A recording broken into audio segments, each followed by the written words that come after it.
Welcome to Chateau de Purnon, a gem of 18th century French architectural style. The chateau is in Haute-Poitou, just south of the Loire Valley, about 40 minutes drive from the town of Chinon. And when Chateau de Purnon was constructed, just before the French Revolution, the style of the time was all about symmetry and harmony. And everywhere you look at Pernon, you see symmetry and harmony. You see it in the chateau itself, just behind me, which is surrounded on three sides by a dry moat, and it's in the shape of an H, of the letter H, with a central part and two wings. And you also see it when you look towards the two giant outbuildings, or communs, or dépendance in France. And this one, here on my left-hand side, has a chapel and stables and tack rooms. And here on the right, we have garages and more practical things like a boulangerie and space where seasonal workers would have lived when they came to work here at the chateau. And we see it particularly when we look out in front of me to Pernon's extraordinary Grande Allée. It's 3 kilometres long, which is longer than the Grand Canal at Versailles, and the wonderful 1812 gate that we can look through and admire the forest out in front of us. It's an amazing setting, and it's the home of my fiancée Felicity and I, and as you can see from the scaffolding behind us, it's in the midst of an enormous restoration, the biggest restoration in the chateau's history since it was constructed almost 250 years ago. So come with us now as we enjoy an opportunity to learn a little of Pernon's history and have a look around the chateau. So we'd like to start by introducing you to Antoine Charles Achard de la Haye, the Marquis de la Haye, who constructed Pernon between 1779 and 1788. Let's go up onto Pernon's scaffolding and have a look at his coat of arms and that of his wife. Come along. So we've arrived here at the level of the second floor of the chateau, and we're at the southern side. And here inside this enormous pediment, we can see two coats of arms. Here, the coat of arms of the family of Antoine Charles Achard de la Haye, the Marquis who had constructed Pernon. And here, his wife, Bénigne Modeste de la Montbarresse. We can see the rampant lions, as well as the marlets, the birds without beaks, the fleur-de-lis, and even these lines, which would have depicted what colour was on that coat of arms when it wasn't being represented in stone. We see a Marquis's crown on top, and even the weapons of war, which signify Antoine Charles's status as an officer in the French Royal Army. And this is really a remarkable piece of history because it testifies to a dynastic marriage, a marriage between two grand French families, and its placement here on the chateau is a really important piece of the history of Pernon, the people who built it and the people who lived here. While we're up here, let's have a look over Pernon's extraordinary Parc Anglais, or English park.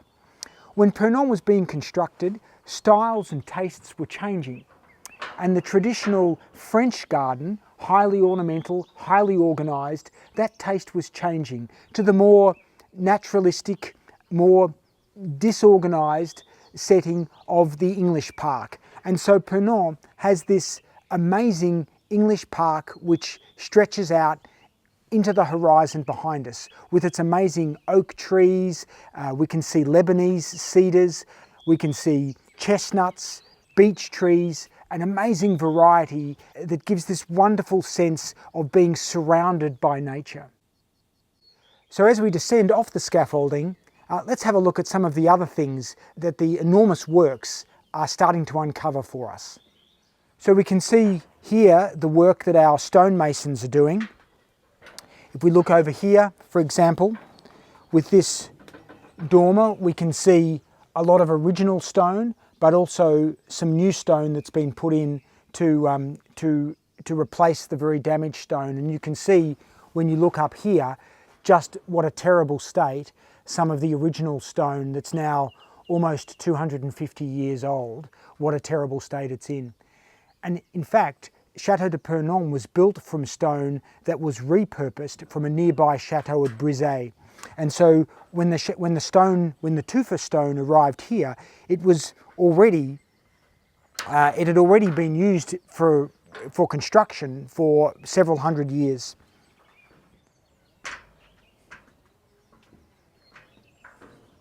One of the most remarkable things about Chateau de Purnon is the charpente, or the enormous wooden frame that supports the slate roof. And if we look here, we can see directly just how this charpente was made. And it was made in what they call the style of Philibert Delorme. And Philibert Delorme was a very celebrated French architect from the Renaissance era. And he developed a way of building the wooden frame using small pieces of wood.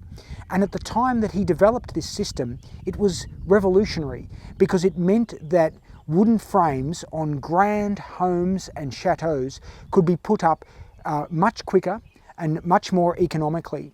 And we can see that style here in Pernon's charpente. Small pieces pegged together by other pieces of wood. And that wooden frame, that charpente, is being restored as part of the current program of works.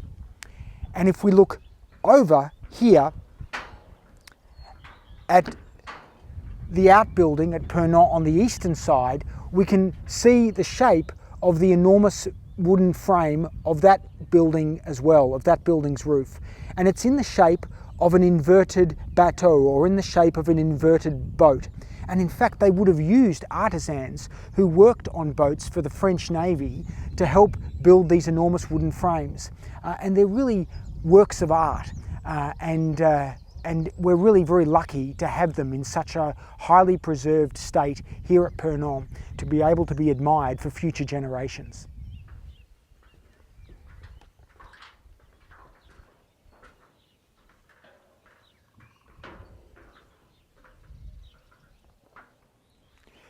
If we stand here and we look up on top of Pernon's central dormer, we can see a metal stake. And on top of that metal stake would have rested the bust of a French king. In fact, the bust of two French kings, one at the front and one at the back. Henri IV, Henri IV, and Louis XV, or Louis XV. When we arrived at Pernon, there was no trace of these royal busts. And then one day, rummaging around in the attic, we found some small pieces from one of the busts. And then in another vaulted cave, or in a tunnel underneath a section of the chateau wall, we found the head of Henri IV, or Henri IV. And our architect helped us piece together the mystery of the royal busts that would have originally sat on the roof of Pernon. He used old postcards to solve the mystery of the two royal busts that used to sit on Pernon's roof. And right now they're in the process of being restored, and so soon, as part of this first program of works, we'll be able to return these royal busts to the place that they belong, on Pernon's roof. And it's really going to be quite spectacular to have these royal busts back in place. So take a look at these corner corniches, these corner pieces with the crenellations underneath. Each corner piece weighs 850 kilograms, and we needed a crane 60 meters long to be able to put these 4 corniches on this side of the chateau back into place. So our stonemasons crafted these beautiful pieces that fit exactly in the place where they belong, and it was a really important step in that first program of works to be able to get these corner pieces into position to make the chateau look as it would have looked when it was constructed at the end of the 18th century. So part of the wooden frame of Pernon included enormous pieces of wood called sablons, which the frame rested upon. And they were an important part of helping the chateau roof to expand and contract in changing weather conditions. But of course, today they're completely rotted. We can see evidence of of woodworm eating out the pieces of wood, so they need to be replaced. And take a look at how degraded they are. This piece of wood that should weigh many kilos is actually quite light because it's been so degraded over time, over the last almost 250 years. And so seeing all these pieces of wood being restored where possible and replaced where necessary is just such an important part of this first program of works. We're coming through the main entrance. This is the entrance that guests and the family would have used in the late 18th, early 19th and 20th centuries.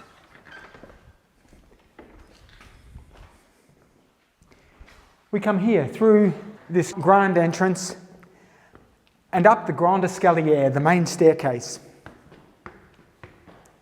And it's on this grand staircase in the early part of the 20th century, in 1919, when the then Marquis de Rochequéry, who helped restore Pernon, helped restore the chateau in the early 20th century, he tragically died here of a heart attack in 1919. But let's go and have a look at the chateau's blue room, one of our favourite rooms.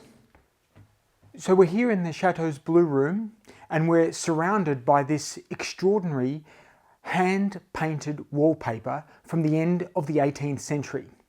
And if we look carefully, it's in an arabesque pattern. And this wallpaper, we've had experts in French wallpaper look closely at it, and after careful research, we've learnt that it was constructed, that it was manufactured at the workshops of 𝐎𝐥𝐢𝐯𝐢𝐸 in the Faubourg Saint-Antoine in Paris. And these workshops were the scenes of some of the worst, some of the bloodiest riots during the French Revolution. And there's absolutely no doubt, because of the chateau's date of construction, finished as it was just the year before the French Revolution broke out, there is no doubt that some of the workers who worked on this extraordinary wallpaper would have witnessed and perhaps participated in the tragic events of the Réveillon riots at the outbreak of the French Revolution.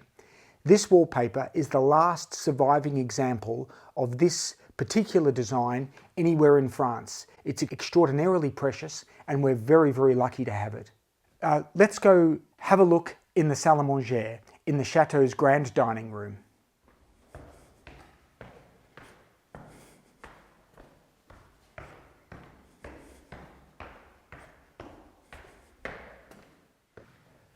So we're here in the chateau's dining room, the salle à manger, and the Marquis 𝐎𝐥𝐢𝐯𝐢𝐸 de la Haye, who had constructed Pernon just before the French Revolution, was an ardent monarchist. And so during the Revolution, he fought on the side of the royalist troops fighting to overturn the French Revolution. His son, Auguste, was killed, massacred during a massacre of royalist troops in Lyon. And he fought in many battles with the army of the Condé and with the army of the princes. And he returned to Pernon at the end of the 19th century, in about 1797, to oversee the construction of the very last stages of the chateau and the surrounding buildings. And so for them, it would have been a great joy to see the restoration of the monarchy after the abdication of Napoleon Bonaparte. We were surprised to find this bust of one of France's least popular kings, Louis XVIII, here at the chateau. And the question is what is it doing here? Well, obviously, with a family of fervent monarchists, the restoration was a great event. It was something that meant that the old social order that they respected and that meant so much to them was going to be restored and re-established. The Marquis himself, the Marquis Antoine-Charles Achard de la Haye, had been a page to the Duc d'Orléans, to one of the brothers of Louis XV. And so for them, the restoration was a very important part of the re-establishment of the social order that they preferred and that was such an essential part of their lives. So let's go and have a look in the chateau's basement, in the sous-sol, and we'll have a look at the old kitchen and learn a little bit more of the history of the next phase in Château de Purnon's life.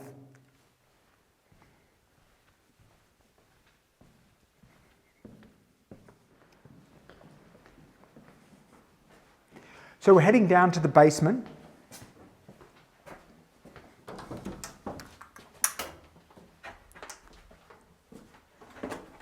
And the basement was, of course, a place for domestic staff, for servants. The family would have rarely gone here.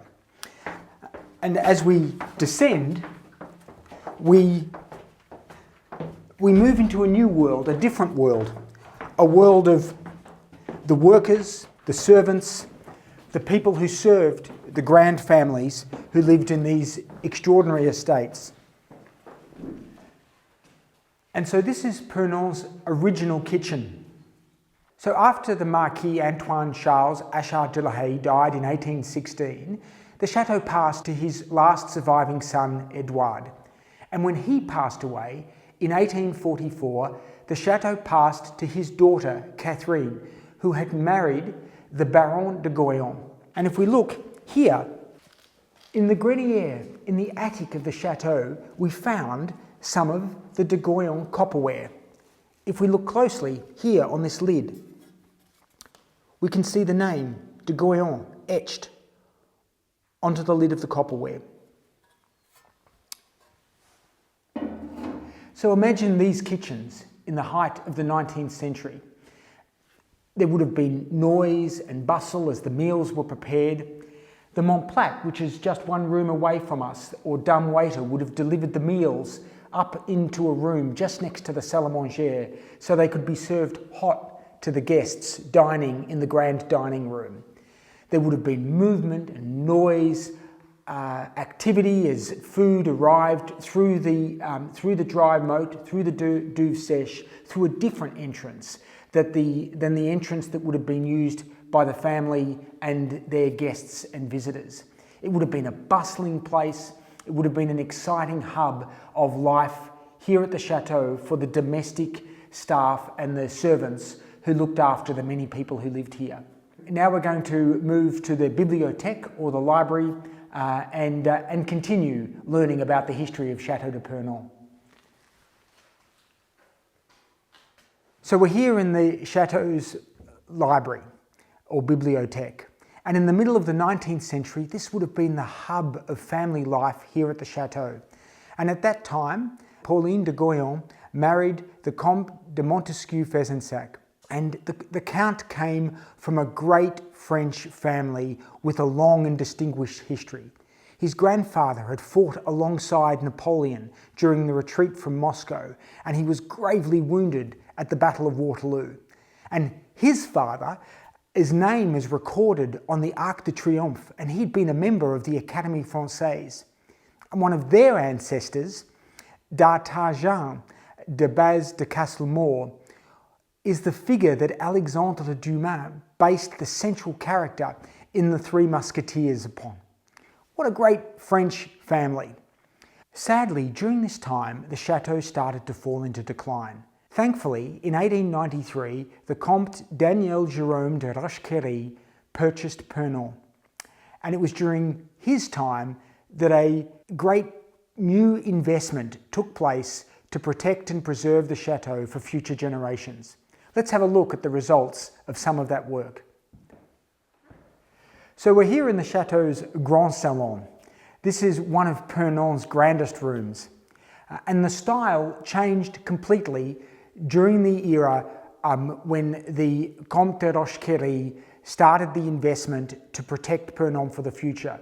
It would have been originally in a Louis XVI style, but if you look around us now, you can see that it's in a Louis XV or Riquet or Rococo style.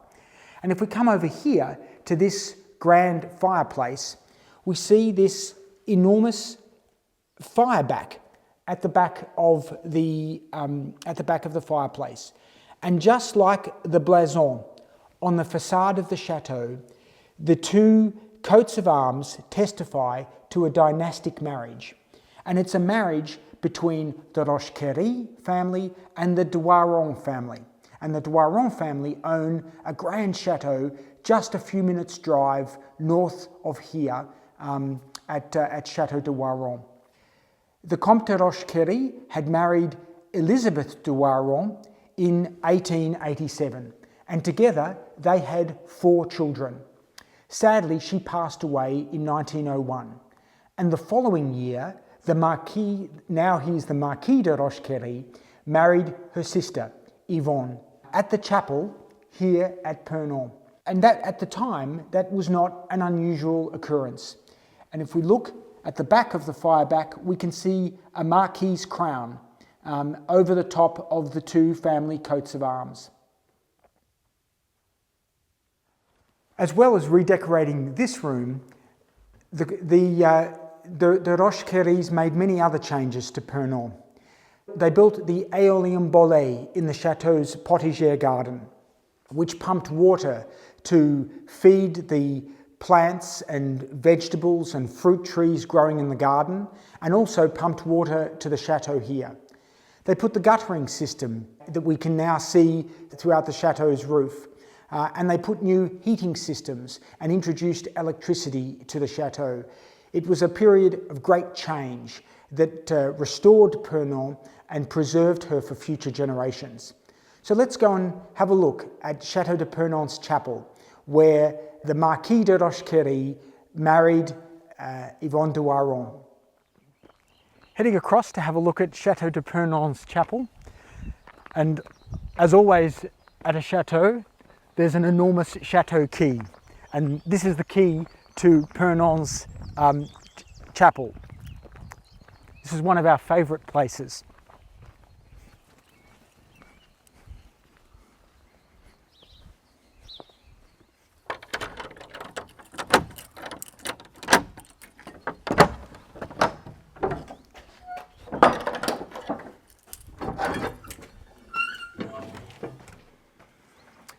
Welcome to the chapel at Chateau de Purnon. You can see we still have the old confessional box. So if you have any sins you'd like to confess, now is the perfect opportunity. And although Purnon's chapel is really in a terrible state, we can really see, even today, what a beautiful place she must have been during the grand era of the chateau. We can see the niches where two statues would have sat. Saint Blaise here, who is a saint that's revered by farmers and agricultural workers, and Saint Achard over here, who was the patron saint for the family that constructed the chateau. We've protected these two extraordinary statues, and they're protected in another part of the chateau before the restoration of the chapel takes place. We have this amazing Annonciation, the painting of the Archangel Gabriel telling the Virgin Mary that she will be giving birth to Jesus.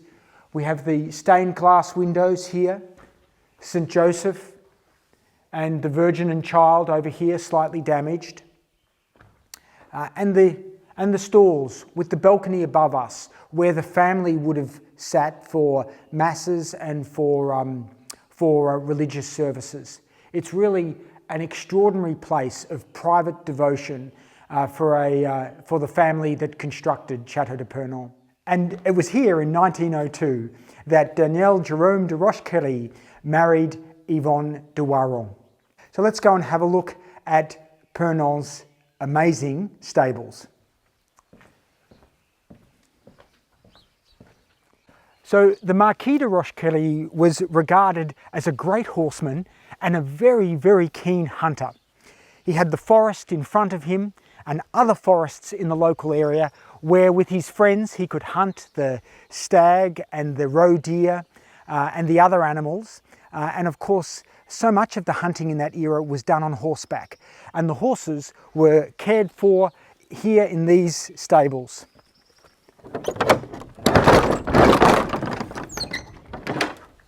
The door's a little stiff.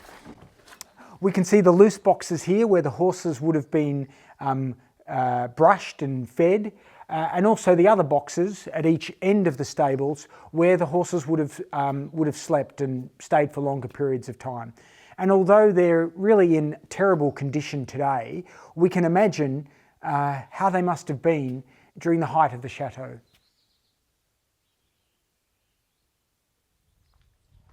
And so after the Marquis de Roche-Query passed away in 1919, Pernon saw many decades of great uncertainty, the Great Depression, World War, and a period of neglect until the chateau was purchased in 2020 by Felicity and I.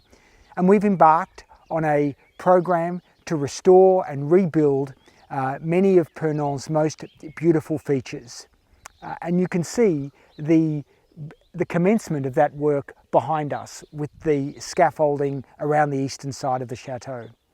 And that's it, Pernon's history, from its construction on the eve of a revolution that would echo around the world until its restoration in the first decades of the 21st century.